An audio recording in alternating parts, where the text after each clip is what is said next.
खालिस्तानी कहा गया, पाकिस्तानी कहा गया, गोलियां चलाई गई, लाठियां चलाई गई, बड़े बड़े कील गाड़ दिए गए सड़कों पे। भाजपाइयों ने महाराष्ट्र में जी राम जी के नाम पे करोड़ों का भ्रष्टाचार कर लिया। हाइपोथेटिकल बात कर रहे हैं। भाजपाइयों ने गुजरात में तो क्या बोलूं सर, क्या आपत्ति है इनको सर, क्या बोलूं, जी राम जी ना बोलूं सर? अब तो गुजरात में सैकड़ों करोड़ का भ्रष्टाचार भाजपाइयों ने जी राम जी के नाम पे कर लिया। पूरे देश में, गांव में विधायक, इनके बीजेपी के विधायकों ने जी राम जी योजना में भ्रष्टाचार कर लिया। तो ये आप राम को सम्मान दे रहे हैं कि राम को अपमानित कर रहे हैं? आप राम को अपमानित कर रहे हैं। अरे बैठ जाओ, चंदा चोरी की है तुम लोगों ने, बैठ जाओ, चंदा चोरी की है तुमने भगवान श्री राम के नाम पे चंदा चोरी की है। बैठ जाओ। धन्यवाद मान्यवर, आपने इस महत्वपूर्ण बिल पे मुझे अपनी बात कहने का मौका दिया। मान्यवर, मुझे आज वो दृश्य याद आ रहा है जब भारत की सरकार किसानों के खिलाफ 3 काला कानून लेकर आई थी, और उस समय हमने रोका था मान्यवर, निवेदन किया था, विनती की थी, हाथ जोड़ा था कि किसानों के साथ विश्वासघात मत कीजिए, लेकिन सरकार ने नहीं सुनी सर। हमने विरोध किया, हम बेल में आए, सरकार को चिताया, हमें सस्पेंड करके बाहर कर दिया गया सर। 7 दिन तक इसी संसद के परिसर में हम लोग निलंबित करके रखे गए। सरकार ने हमारी बात नहीं सुनी। 1.5 साल तक किसानों ने सड़क पे धरना दिया और 750 किसानों ने अपनी शहादत दी। संजय जी, उसके बाद बिल पर बोलिए। वो उसी पे बोल रहे हैं सर, इसी पे बोल रहे हैं, इसी पे बोल रहे हैं। इस देश का किसान, बोलिए, इस देश का मजदूर, इस देश का अन्नदाता। सर आपका चेहरा आ रहा है, मेरा भाषण मेरा चल रहा है, चेहरा आपका आ रहा है। आपका इस देश का किसान आपका आ रहा है, आपका आता है। इस देश का मजदूर, इस देश के करोड़ों लोग सड़कों पर उतरे, उनको खालिस्तानी कहा गया, पाकिस्तानी कहा गया, गोलियां चलाई गई, लाठियां चलाई गई, बड़े बड़े कील गाड़ दिए गए सड़कों पे। और 1.5 साल के बाद प्रधानमंत्री जी एक दिन प्रकट होते हैं, कहते हैं मेरी तपस्या में कमी हो गई, हम कानून वापस ले रहे हैं। आज मैं आपसे कहना चाहता हूं मान्यवर, यह ऐतिहासिक भूल आप करने जा रहे हैं, ये गुनाह और पाप आप दोबारा करने जा रहे हैं। और इस काले कानून को पास करने के बाद इस देश का मजदूर सड़कों पे उतरेगा, इस देश का किसान सड़कों पे उतरेगा, इस देश का आम आदमी सड़कों पे उतरेगा, जिसके पेट और पीठ दोनों पे आप छुरा मारने का काम कर रहे हैं। ये मैं कहना चाहता हूं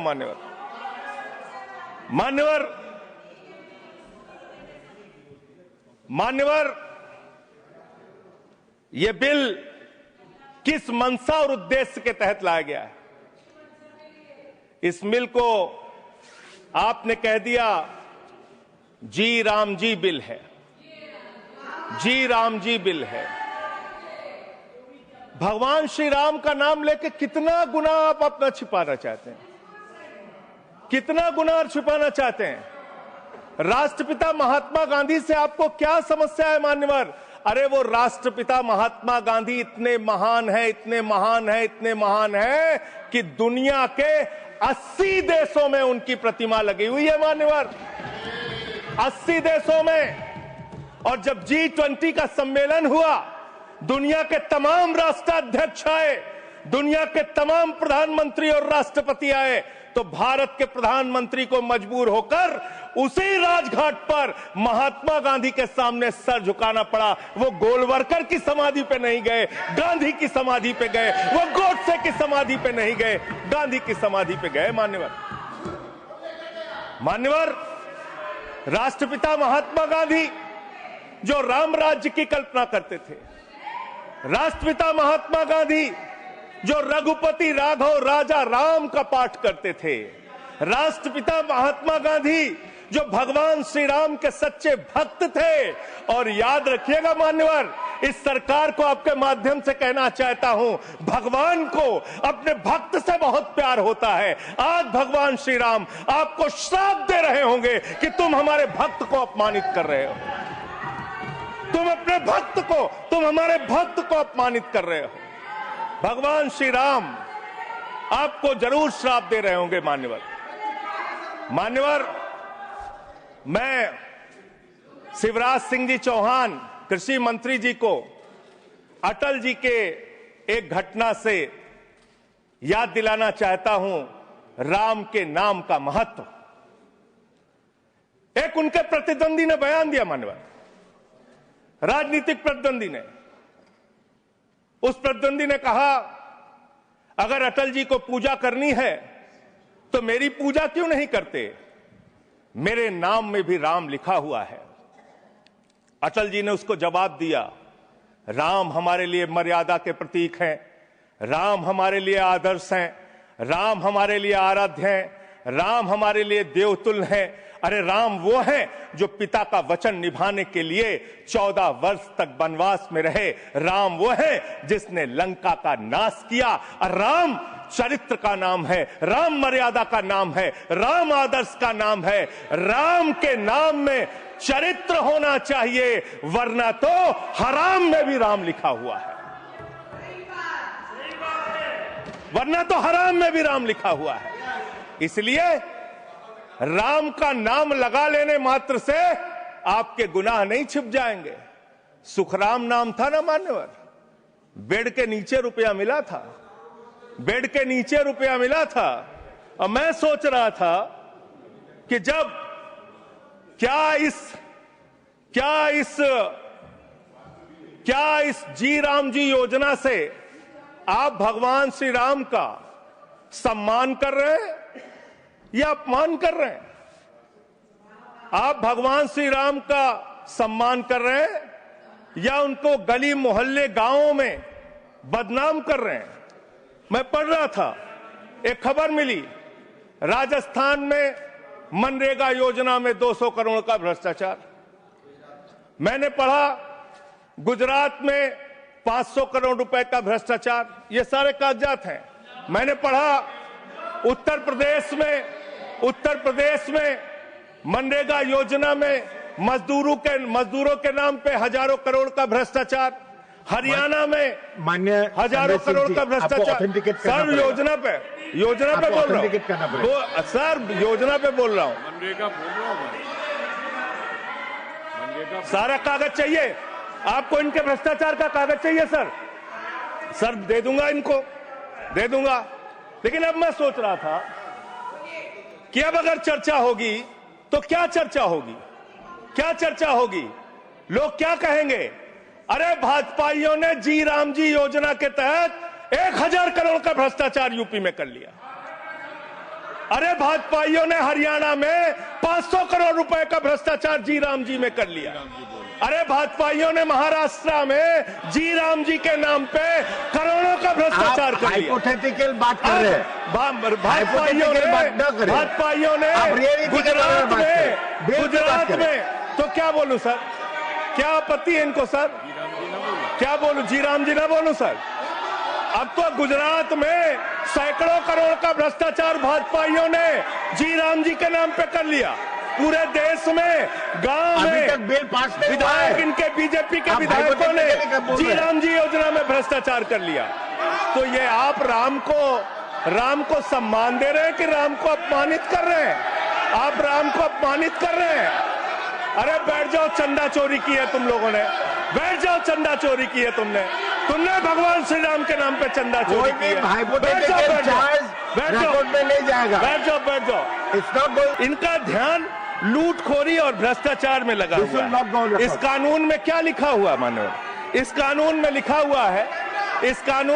हुआ है मान्यवर, इसमें लिखा हुआ है कि 40% हिस्सा राज्य सरकारें देंगी, 60% हिस्सा केंद्र सरकार देगी। पहले 90% हिस्सा केंद्र सरकार देती थी, 10% हिस्सा राज्य सरकारें देती थी। आज तो ज्यादातर राज्य सरकारें आपकी नीतियों की बदौलत, आप जीएसटी का पैसा खाते हैं, राज्यों के टैक्स का पैसा खाते हैं। आपने राज्यों को खोखला कर दिया, आपने राज्यों को कर्ज में डुबा दिया। अब आप कह रहे हैं राज्य सरकारें इसमें पैसा लगाएंगी, यानी आप इस योजना को मारना चाहते हैं, आप इस देश के मजदूरों का हक मारना चाहते हैं, इस योजना को पूरी तरीके से खत्म और समाप्त करना चाहते हैं। इस मंशा से आप इस योजना को लेके आए हैं, क्योंकि राज्यों के ऊपर आज जो कर्जा है वो मैं पढ़ के आपके सामने सुनाना चाहता हूं। तमिलनाडु 8,34,000 करोड़ रुपए, उत्तर प्रदेश 7,69,000 करोड़ रुपए, महाराष्ट्र 7,22,000 करोड़ रुपए, पश्चिम बंगाल 6,58,000 करोड़ रुपए। ये कर्जे में डूबे हुए राज्यों से, ये कर्जे में डूबे हुए राज्यों से आप ये कह रहे हैं कि 40% पैसा लगाओ, यानी कि सर आप ये हम बोल रहे हैं, कौन बोल रहा है सर? ये क्या हो रहा है? मैं आपसे पूछना चाहता हूं, राज्य जो कर्जे में डूबे हुए हैं, जो आप बोल रहे हैं वही रिकॉर्ड में जा रहा है। मान्यवर, मैं ये कहना चाहता हूं कि जो राज्य पहले से ही लाखों लाख करोड़ रुपए के कर्जे में डूबे हुए हैं, आप उनसे कह रहे हैं 40% पैसा आपको लगाना होगा। आप इस योजना में कह रहे हैं कि आप एरिया तय करेंगे, एरिया आप निर्धारित करेंगे कहां पे ये आपकी स्कीम लागू होगी या नहीं लागू होगी, इसको आप तय करेंगे। ये कितने 125 दिन की आप बात कर रहे हैं मान्यवर? आंकड़ा उठाकर देख लीजिए, मंत्री जी यहां पर मौजूद हैं। 100 दिन के रोजगार की गारंटी है मनरेगा योजना में, लेकिन औसतन पूरे हिंदुस्तान में 50 दिन से ज्यादा रोजगार आपने नहीं दिया। आपने मजदूरों के साथ धोखा करने का काम किया। और आंकड़े ये बताते हैं कि आपका जो बजट का निर्धारण होता है 12 करोड़ लोगों के लिए 267 रुपए के हिसाब से अगर आप मजदूरी निर्धारित करते हैं तो करीब करीब 3,13,000 करोड़ रुपए बनती है। आप उसके लिए 86,000 करोड़ रुपए का बजट रख रहे हैं, यानी कि मंशा आपकी शुरू से स्वयं यही है कि आप इस योजना के तहत लोगों को काम नहीं देना चाहते हैं, मजदूरी नहीं देना चाहते हैं। लेकिन मजदूरों के हक में, मजदूरों की आवाज उठाने वाले लोग देश भर में संगठित हो रहे हैं। ये आप दूसरा अपराध करने जा रहे हैं। मैं आपको कहना चाहता हूं, आपके माध्यम से इस सरकार को चेतावनी देना चाहता हूं। कौन सी हक की लड़ाई लड़ रहे हैं महराज मलिक, जो हमारा विधायक है जम्मू कश्मीर का? वो जमीन के हक की लड़ाई लड़ रहा था, मजदूर के हक की लड़ाई लड़ रहा था। आपने उसको पीएसए का कानून लगा के जेल में डाल दिया। कौन से हक की लड़ाई लड़ रहे थे सोनम वांगचुक? मजदूर के हक की लड़ाई लड़ रहे थे, किसान के हक की लड़ाई लड़ रहे थे, आम आदमी के हक की लड़ाई लड़ रहे थे, लद्दाख के लोगों के हक की लड़ाई लड़ रहे थे। उस सोनम वांगचुक को, जो एक पढ़े लिखे प्रतिष्ठित व्यक्ति हैं, उनको आपने पकड़कर जेल में डालने का काम किया। आप पूरे देश में जबरदस्ती मामला है जी, तो ये रिकॉर्ड में नहीं जाएगा। क्यों नहीं जाएगा सर? क्यों नहीं जाएगा सर? मजदूर के लिए लड़ने वाले क्यों नहीं जाएगा? मैटर जो सर है क्यों नहीं जाएंगे? वो रिकॉर्ड में नहीं जाएगा। आगे बोले सर, आगे बोले सर। मैं इस अवसर पर पंडित राम नरेश त्रिपाठी, जो हमारे सुल्तानपुर के हैं, उनकी एक कविता पढ़ना चाहूंगा। ना मंदिर में, ना मस्जिद में, ना गिरजे के आसपास में, ना पर्वत पर, ना नदियों में, ना घर बैठे, ना प्रयास में, ना कुंजों में, ना उपवन में, शांति भवन या सुख निवास में, ना गाने में, ना बाने में, ना आशा में, ना ही हास में, ना छंदों में, ना प्रबंध में, ना अलंकार, ना अनुप्रास में, खोज ले कोई राम मिलेगा दीन जनों की भूख प्यास में। खोज ले कोई राम मिलेगा दीन जनों की भूख प्यास में। आप दीन जनों को भूखा रख के, उनकी मजदूरी छीन के, उनके हाथ का काम छीन के, उनका रोजगार छीन के, आप चाहते हैं उनके पेट पे लात मार के, आप चाहते हैं कि आप सिर्फ इस योजना का नाम बदल देंगे, इस योजना का नाम बदल देंगे तो पूरे देश में आपका महिमा मंडन हो जाएगा। अब आपका ये नकली काम इस देश के अंदर चलने वाला नहीं है। पूरा देश आपकी सच्चाई जान चुका है मान्यवर।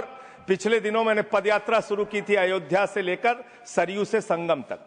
अयोध्या में किसान आए हमारे पास, बहुत सारे किसानों ने आकर कहा किस तरीके से अयोध्या के अंदर किसानों की जमीनों का कब्जा किया जा रहा है प्रशासन के द्वारा, भारतीय जनता पार्टी की सरकार के द्वारा।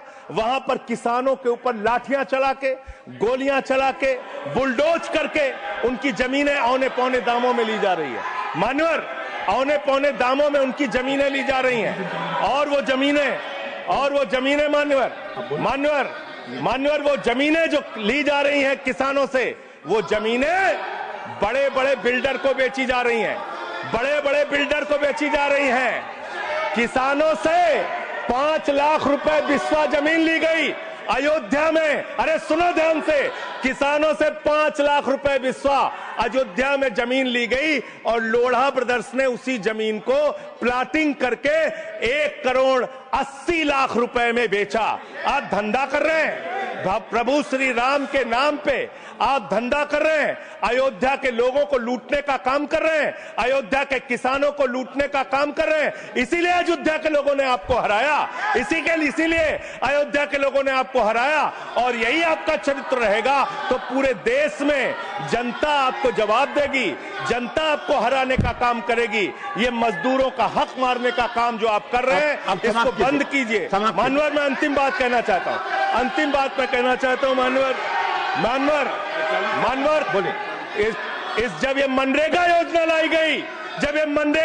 लाई गई तो इस बिल को अस्थायी समिति में भेजा गया था। आज जब आप नई योजना लेकर आ रहे हैं, इसको अस्थायी समिति में आपने क्यों नहीं भेजा? क्या आप छिपाना चाहते हैं? क्या आपकी मंशा है? ये आप बताइए। और अंत में इन्हीं लाइनों के साथ कि हम मेहनत कश इस दुनिया से जब अपना हिस्सा मांगेंगे, एक बाग नहीं, एक खेत नहीं, हम सारी दुनिया मांगेंगे।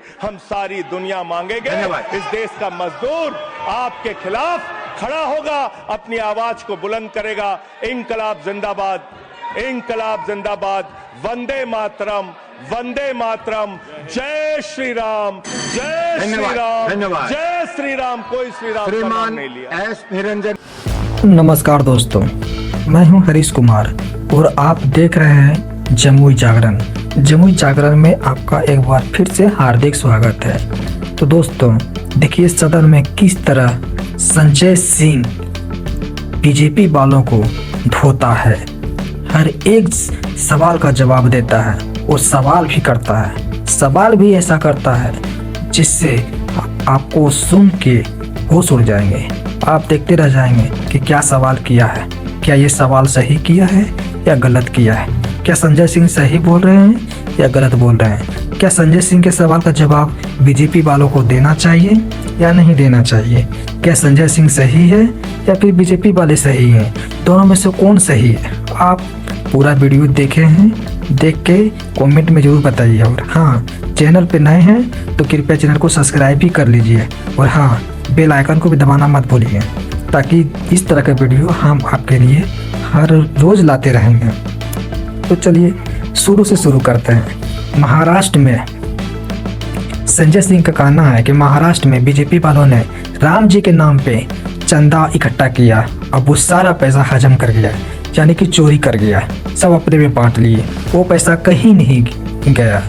अयोध्या में भी बहुत सारे चंदा का पैसा इकट्ठा हुआ, लेकिन वो पैसा भी हजम हो गया, उसका कोई भी हिसाब किताब कहीं नहीं दिखाया गया, कहीं शो नहीं किया गया।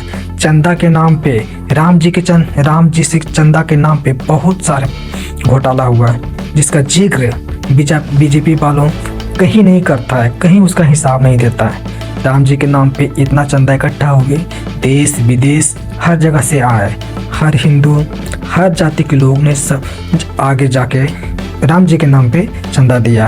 अयोध्या मंदिर बने, राम मंदिर बने, उसके लिए चंदा दिया, लेकिन उसका हिसाब कहीं नहीं मिला।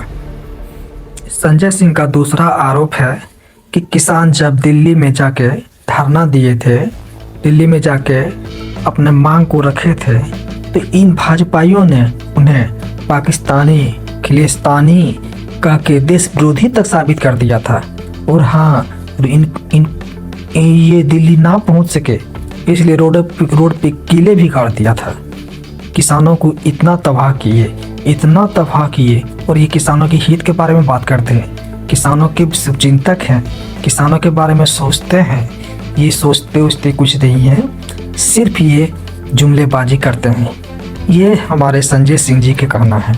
और हाँ, उसके बाद फिर गांधी जी के बारे में बोले कि गांधी जी को ये उल्टा पुल्टा बोलते रहते हैं, हमेशा विरोध करते रहते हैं। लेकिन हाँ, इनसे पूछा जाए कि ये जहाँ भी जाते हैं, किसी दूसरे कंट्री में जाते हैं, तो क्या ये गांधी जी को प्रणाम करते हैं या फिर गोडसे को प्रणाम करते हैं? किन को प्रणाम करते हैं? किन के सामने नमस्तक होते हैं? जब ये राजघाट गए थे गांधी जी के समाधि पे, तो क्या ये गोडसे को प्रणाम किए थे या गांधी जी को प्रणाम किए थे? गांधी की एक तरफ प्रणाम करते हैं और दूसरी तरफ उनका विरोध भी करते हैं, उन्हें गालियाँ भी देते हैं। तो दोस्तों, ये थे हमारे संजय जी, जो कि बीजेपी वाले को अच्छी तरह से खदेड़ते हैं, अच्छी तरह से जवाब देते हैं। जब ये बोलना चालू करता है ना, तो सदन में हंगामा मच जाता है, हंगामा। विरोधी वाले को फटने लगता है, ऐसा फटता है ना, क्या कहूँ। संजय जी जब बोलते हैं ना, लगता नहीं कोई बोल रहा है, और ऐसा ही होना चाहिए। तो दोस्तों, वीडियो अगर अच्छा लगे हो तो कृपया चैनल को सब्सक्राइब कर दीजिएगा, बेल आइकन को दबा दीजिएगा। तो वीडियो कैसा लगा एक बार कमेंट करके ज़रूर बताइएगा। फिर मिलते हैं अगले वीडियो में। धन्यवाद।